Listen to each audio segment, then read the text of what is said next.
Sahabat entrepreneur, salam hebat luar biasa.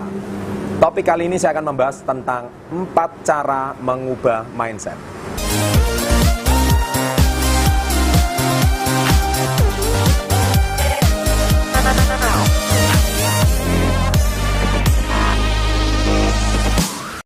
Baik, jadi tentu Anda sudah tonton video-video saya sebelumnya, ya. Video-video saya sebelumnya itu saya seringkali menyentuh kata mindset. Pola pikir. Nah, sekarang pertanyaan saya adalah, bisa nggak saya mengubah pola pikir saya? Bisa nggak saya ini berubah? Bisa nggak saya ini mengubah pola pikir saya yang sudah tertanam puluhan tahun? Saya katakan bisa. Kuncinya satu, Anda harus mulai saat ini mengubah isi pikiran bawah sadar Anda. Ya, itu jauh lain. Mengubah informasi di pikiran bawah sadar Anda. Karena mindset itu sangat ditentukan oleh pikiran bawah sadar Anda. Ya, jadi bicara soal subconscious mind atau pikiran bawah sadar, hari ini ada 4 cara untuk mengubah informasi pikiran bawah sadar Anda. Yang pertama adalah, hari ini kalau Anda pikiran bawah sadar itu diprogram dari mana? Salah satunya adalah informasi yang Anda baca. Nomor 1. Jadi Anda selama hari ini itu membaca apa? Anda membaca koran, ya, membaca berita gosip, ya. Kemudian Anda menonton berita-berita yang sifatnya negatif, maka itulah isi pikiran bawah sadar Anda. Jadi gimana Anda hari ini tuh mau memiliki pernikahan yang bahagia kalau isinya Anda setiap hari melihat gosip rumah tangganya orang lain miring, rumah tangganya orang lain berantakan. Saya tidak pernah menemukan seseorang yang pernikahannya itu bahagia. Tetapi ketika saya tanya seseorang, apakah definisi pernikahan yang bahagia? Dia tidak ada. Kenapa? Bagi dia pernikahan itu adalah sesuatu yang pasti berantakan. Karena dia melihat orang tuanya cerai. Dia melihat lingkungan kiri kanannya, tetangganya semuanya bercerai. Maka definisi pikiran bawah sadar dia adalah bahwa semua pernikahan adalah pasti gagal. Karena dia tidak punya informasi yang lain di pikiran bawah sadar. Padahal adakah pernikahan bahagia? Banyak sekali. Adakah pernikahan yang sukses? Banyak sekali. Tetapi karena dia tidak mendapatkan informasi itu, maka dia mendefinisikan bahwa semua pernikahan pasti berakhir dengan tidak bahagia. Ini salah satu contoh tentang masalah pernikahan. Ya, begitu juga. Jadi dia merasa, kalau dia seorang wanita adalah dia merasa saya pasti disakiti oleh pria. Ya, pria saya pasti menyakiti saya. Kenapa seperti itu? Karena sejak kecil dia mendapatkan bahwa semua pria adalah brengsek gitu contohnya. Semua pria itu tidak baik. Nah, padahal pria baik banyak nggak? Banyak. Pria yang bertanggung jawab banyak nggak? Banyak. Pria yang mencintai istrinya banyak nggak? Banyak sekali. Ya. Tetapi informasi yang dia dapatkan tidak ada. Ya. Dan dia sehingga merasa dirinya selalu disakiti. Nah, itulah informasi pikiran bawah sadar. Jadi hati-hati. Ya, bahwa hari ini apa yang menjadi definisi Anda di pikiran bawah sadar akan sangat menentukan mindset Anda. Itu yang pertama, ya. Jadi mulai dari sekarang kurangi nonton informasi yang sifatnya negatif. Karena berita-berita itu mengejar traffic, ya. Berita media itu yang penting mengejar jumlah pembaca, jumlah penonton. Dan mereka tidak peduli dengan yang namanya konten negatif atau positif, mereka nggak peduli. Kalau konten negatif bisa menaikkan traffic, maka media itu akan dikejar orang. Dan biasanya kalau prinsip dari media, bad news is a good news. Ya, berita jelek itu adalah berita yang baik. Kenapa? Karena berita jelek itu menaikkan traffic, menaikkan jumlah penonton.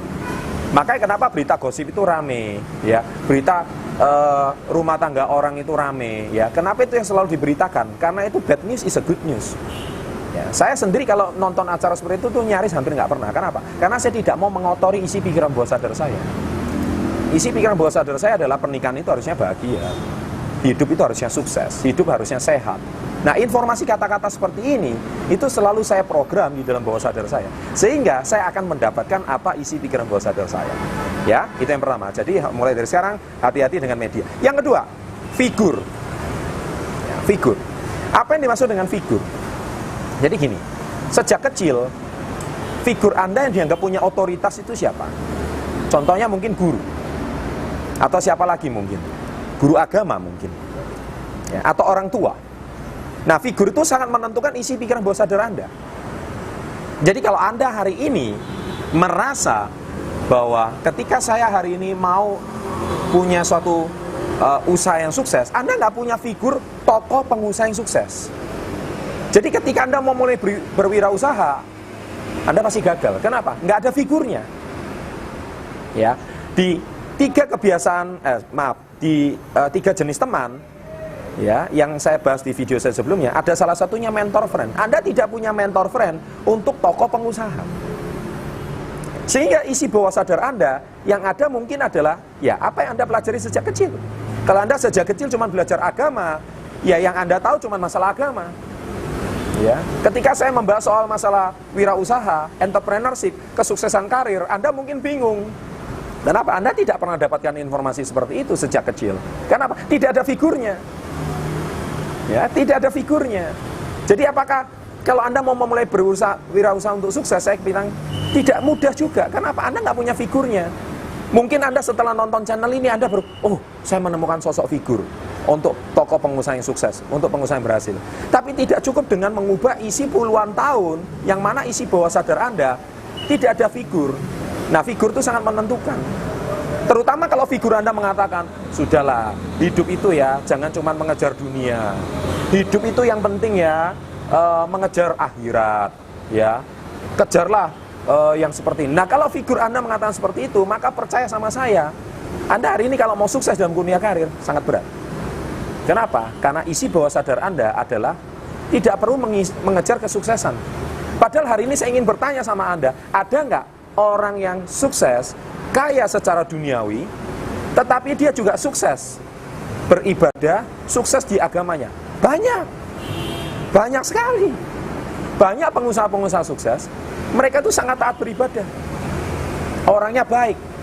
Mereka bahkan membangun tempat ibadah banyak. Mereka bahkan membangun yayasan sosial yang banyak. Mereka hari ini bahkan membangun banyak sekali sumbangan untuk anak yatim piatu dan sebagainya.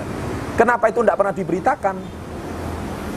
Karena figurnya nggak ada gitu. Yang ada adalah orang yang sukses itu adalah orang yang tidak usah berkarir, tidak usah punya usaha. Menurut saya keliru sekali. Ya. Jadi ini yang perlu Anda ketahui. Oke. Nah, figur itu sangat penting. Oleh sebab itu, apa figur Anda?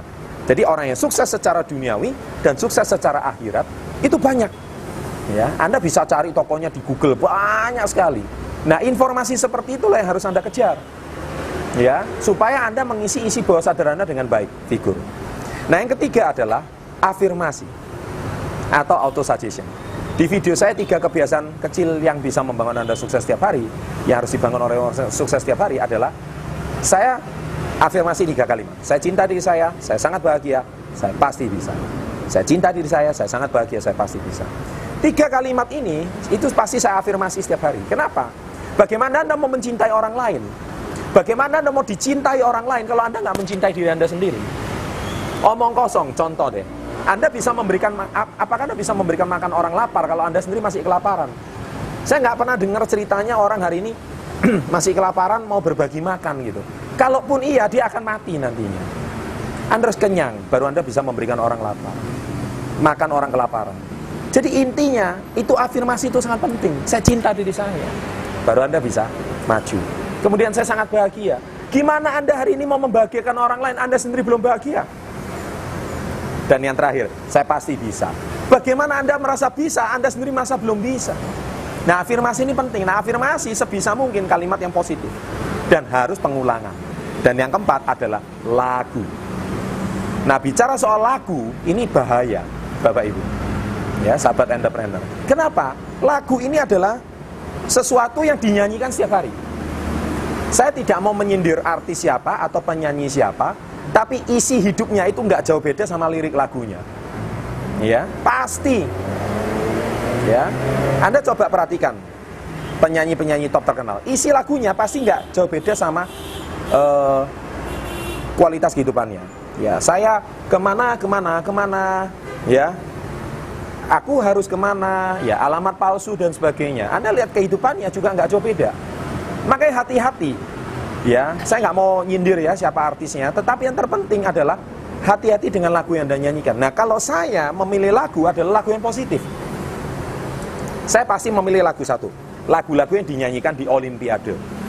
Ya, The Power of the Dream contohnya, ya, atau lagu-lagu yang dinyanyikan di PON atau di SEA Games. Itu lagu-lagu penyemangat, lagu-lagu yang sangat positif. Nah, lagu-lagu seperti itu akan memprogram bawah sadar kita, dan itu akan menentukan cara berpikir kita. Ya, demikian sahabat entrepreneur pada tips kali ini. Semoga 4 tips ini bisa mengubah cara mindset Anda dengan mengubah informasi di pikiran bawah sadar Anda. Sukses untuk Anda, salam hebat, luar biasa. Bahas sebuah topik yang saya yakin ini adalah menjadi problem dari 95% orang di muka bumi, bukan cuma di Indonesia, yaitu kenapa saya gagal lagi.